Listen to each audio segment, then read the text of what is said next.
हाँ जी, नमस्कार दोस्तों। तो आज हम जानेंगे बहुत बड़ी बात, और वो है फैलोपियन ट्यूब के सारे राज। कि फैलोपियन ट्यूब के सारे राज आपके सामने आज रखे जाएंगे कि फैलोपियन ट्यूब क्या होती है, फैलोपियन ट्यूब कितने पार्ट्स में डिवाइड होती हैं, और फैलोपियन ट्यूब के रिलेटेड आपके हर एग्जाम में क्या क्या क्वेश्चंस बनते हैं। तो आज की ये जो शॉर्ट्स हैं ये आपके लिए बहुत ही बेटर रहने वाला है। तो हम बात करते हैं सबसे पहले फैलोपियन ट्यूब के बारे में। तो जो फैलोपियन ट्यूब है, फैलोपियन ट्यूब, ये जो फैलोपियन ट्यूब है इसको हम और क्या नाम से जानते हैं, तो इस पर भी बहुत सारे क्वेश्चंस बनते हैं कि जो फैलोपियन ट्यूब है उसको हम ओविडक्ट्स या फिर इसी को हम यूट्राइन ट्यूब या फिर इसी को नॉर्मली हम ओविडक्ट एंड यूट्राइन ट्यूब के नाम से जानते हैं।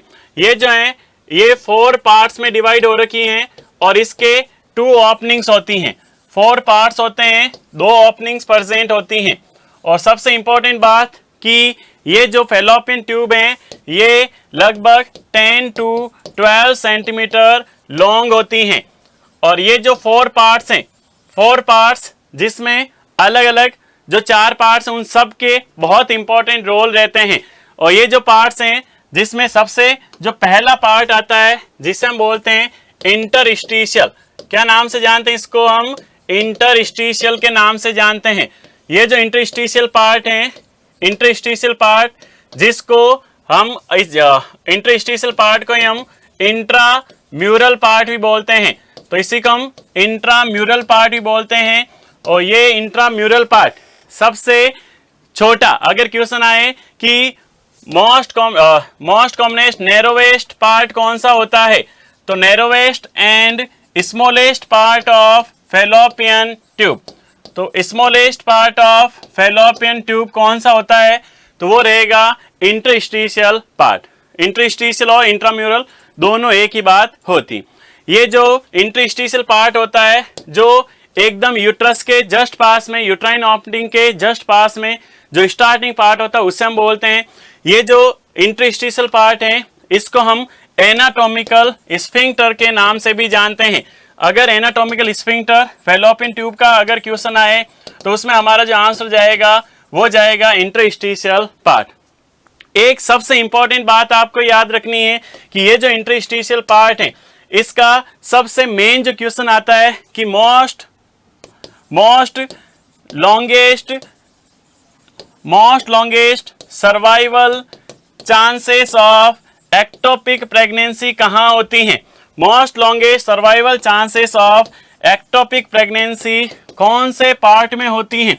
तो एक्टोपिक प्रेगनेंसी सबसे ज्यादा सर्वाइव जो हैं वो कहाँ होती हैं? इंटरस्टिशियल पार्ट में होती हैं।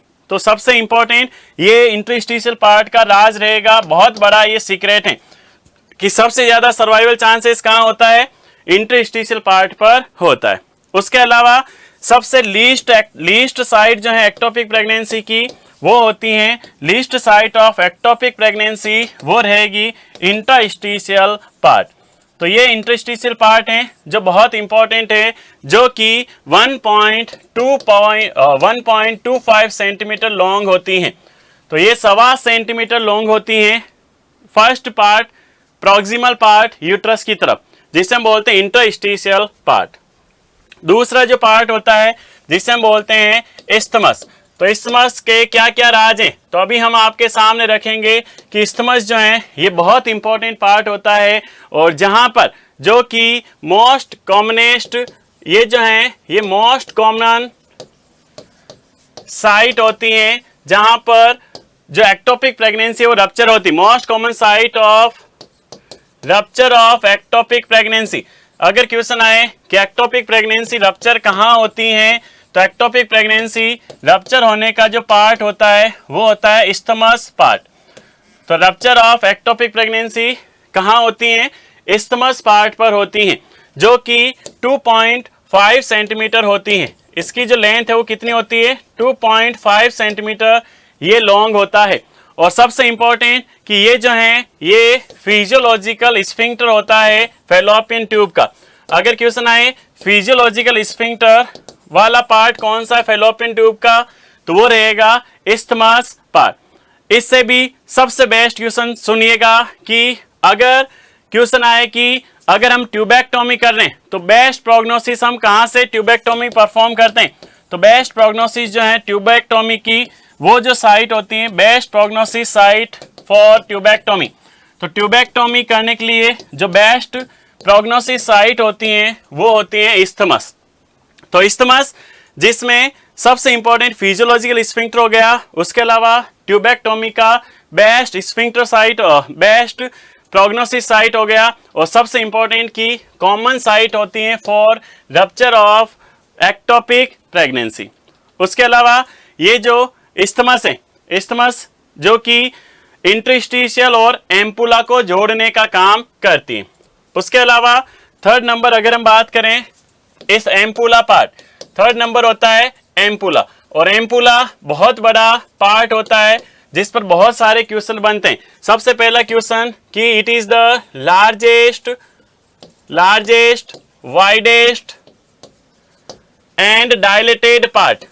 अगर क्वेश्चन आए कि सबसे डायलेटेड पार्ट फैलोपियन ट्यूब का कौन सा होता है, तो वो रहेगा एम्पुला पार्ट। क्यों? क्योंकि इसका जो इसकी जो लेंथ होती है वो होती है 5 सेंटीमीटर, तो ये 5 सेंटीमीटर लॉन्ग होता है। उसके अलावा it is the most common site of fertilization, it is the most common site of fertilization. अगर क्वेश्चन आए कि फर्टिलाइजेशन कहाँ होता है, तो फर्टिलाइजेशन एम्पुलरी रीजन पर होता है, फैलोपियन ट्यूब के एम्पुला पार्ट पर होता है। अगर नेक्स्ट क्वेश्चन आता है कि most common site of ectopic pregnancy कौन सी होती है, तो मोस्ट कॉमन साइट जो है एक्टोपिक प्रेगनेंसी की वो भी कौन सी रहेगी, वो भी एम्पुलरी रीजन होती है। मतलब फर्टिलाइजेशन जहां पर हुआ वहीं पर इम्प्लांट होने के चांसेस ज्यादा होते हैं। तो मोस्ट कॉमन साइट जो है एक्टोपिक प्रेगनेंसी की वो रहेगी एम्पुला पार्ट।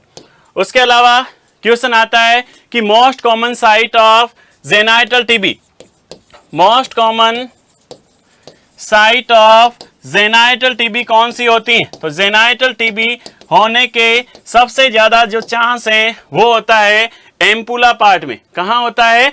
एम्पुलरी रीजन में होता है। तो एम्पुला जो कि एक बहुत बड़ा पार्ट है, जो कि एक डायलेटेड पार्ट होता है, जहां पर फर्टिलाइजेशन होता है, जहां पर एक्टोपिक होने के चांसेस, एक्टोपिक प्रेगनेंसी के चांसेस ज्यादा होते हैं, जहां पर जेनाइटल ट्यूब जो है जेनाइटल इन्फेक्शन के चांसेस ज्यादा होते हैं। तो इसमें जिसे हम बोलते हैं एम्पुला पार्ट। नेक्स्ट जो फोर्थ नंबर है जिसे हम बोलते हैं इनफंडिबुलम, जिसे हम बोलते हैं इनफंडिबुलम। जो इनफंडिबुलम है, इनफंडिबुलम ये सबसे डिस्टल पार्ट होता है यूट्रस से, और जो कि 1.25 सेंटीमीटर लॉन्ग होता है, और ये जो पार्ट होता है यहाँ पर बहुत सारे फिम्ब्राई होते हैं, लगभग 20 to 25 फिंगर लाइक प्रोजेक्शंस इसमें प्रेजेंट होते हैं। तो फिंगर लाइक प्रोजेक्शंस जो प्रेजेंट होते हैं इनफंडिबुलम में, जिसे हम नाम देते हैं फिम्ब्राई, जिसे हम क्या बोलते हैं? फिम्ब्राई। और ये जो फिम्ब्राई है, जिनमें से वन फिम्ब्राई जो है, वन फिम्ब्राई रीच्ड एट ओवेरी, इनमें से एक जो फिम्ब्राई हैं वो ओवेरी तक पहुंचती हैं, और जिसे हम नाम देते हैं ओवेरियन फिम्ब्राई, जिसे हम क्या नाम देते हैं? ओवेरियन फिम्ब्राई। और ये जो ओवेरियन फिम्ब्राई है जो कि ओवम को कैचअप करने का काम करती। तो इस प्रकार से ये जो फैलोपियन ट्यूब है, इस फैलोपियन ट्यूब का की पैटेंसी जो चेक करते हैं, उसके लिए हम जो टेस्ट करते हैं उसे हम नाम देते हैं रूबिन्स टेस्ट। याद रखें रूबिन्स टेस्ट क्या होता है। तो रूबिन्स टेस्ट जो है ये फैलोपियन ट्यूब की पैटेंसी चेक करने के लिए हम परफॉर्म करते हैं। To check patency of fallopian tube, to check patency of fallopian tube. तो फैलोपियन ट्यूब की पैटेंसी चेक करने के लिए हम रूबिन्स टेस्ट परफॉर्म करते हैं। तो ये सब जो राज हैं वो बहुत बड़े राज हैं, जिसमें हमने बहुत सारे क्वेश्चन सॉल्व किए हैं, बहुत ही छोटे से वीडियो के साथ में आपको बहुत सारे क्वेश्चंस हमने सॉल्व कराए हैं। तो ऐसे ही छोटे छोटे वीडियो को आप लाइक और शेयर जरूर करें, जिससे ये जो वीडियो हैं आपके जो फ्रेंड्स हैं वहां तक पहुंच सकें और उनका भी सिलेक्शन हो सके। तो ऐसे ही छोटे छोटे वीडियो आपको हमारे द्वारा मिलते रहेंगे। Okay, thank you so much.